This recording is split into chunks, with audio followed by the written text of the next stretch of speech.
Hello YouTube family, કેમ છો બધા? મજામાં જ છો? તમારા આજના નવા વ્લોગમાં તમારા બધા મિત્રોનું સ્વાગત છે. મારા વિડીયોમાં એન્ડ સુધી બિના રહેજો. બધા મિત્રોને જય માતાજી ને જય શ્યામ. તો આજનો ફક્ત આપણો વ્લોગ છે રસોઈનો જ. તો મારી બેન બનાવે છે રોટલા, ને મારી બેનને તો રોટલા ગેસ ઉપર બનાવતા આવડે ને ચૂલા ઉપર પણ બનાવતા આવડે. મને જો કે ચૂલા ઉપર બનાવતા નથી આવડતા, ગેસ ઉપર બનાવી દઉં.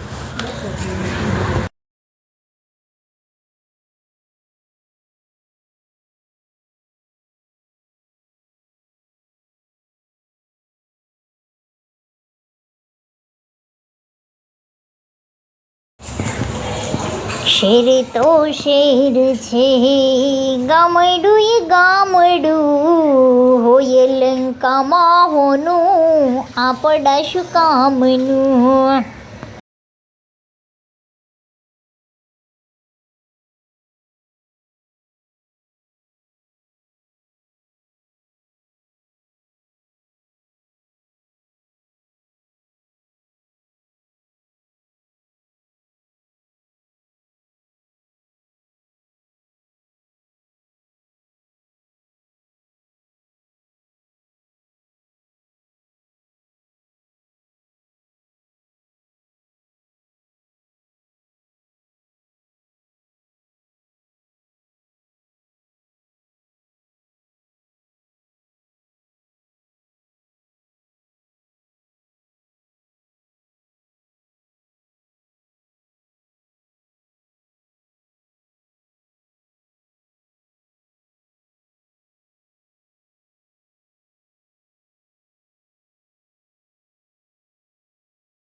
મસ્ત ફૂલીને દડા જેવો રોટલો થઈ ગયો છે, તો તમે જોઈ શકો છો. મારી બેનના રોટલા દરરોજ માટે આવા જ હોય, જોકે ગમે ત્યારે ઉતારું નહીં.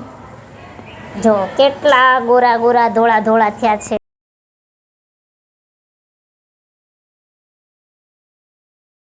મારી બેન બનાવે છે બાજરાનો શીરો.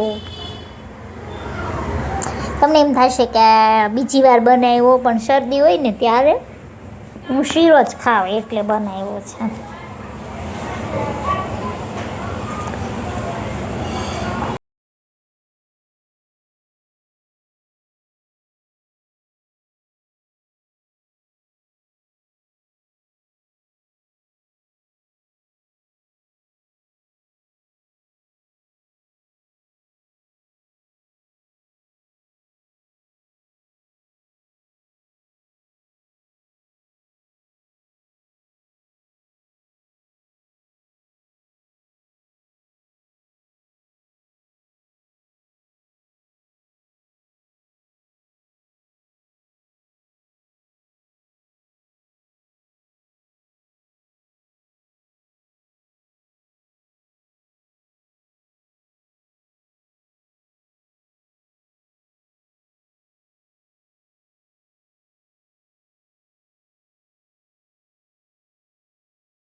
કારેલાનું શાક બનાવવાનું છે, તો કારેલા બાફી નાખ્યા છે ને એમાંથી બી પણ કાઢી નાખ્યા છે કારેલામાંથી. અને મસાલો જો તૈયાર કરે છે, ચણાનો લોટ લીધો છે, ચટણી, મીઠું ને હળદર ને એ બધું નાખી દેવાનું, લીંબુ ને.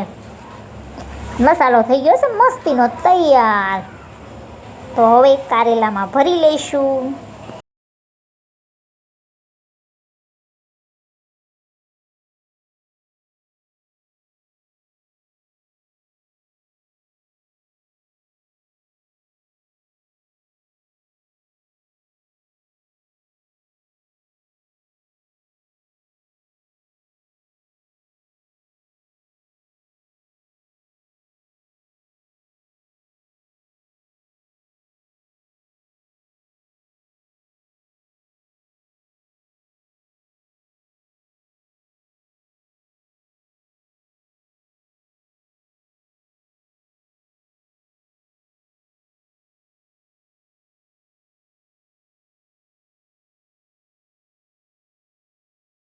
પછી બેને તો કારેલા ભરવાનું શરૂ કરી દીધું છે. હમણાં કારેલા ભરાઈ જશે પછી શાક પણ મૂકી દેશે ચૂલા ઉપર, ના ગેસ પર.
છે ને કારેલા પણ નાખી દીધા છે ને હવે મૂકી દીધું છે સળવા. હમણાં એના ઉપર થાળી મૂકી દઈશું, એટલે કે છે ને આમાં પાણી તો ન ખાય ને, એટલે પાણીના બિંદુઓ પડીને મસ્ત રીતે ચડી જાય.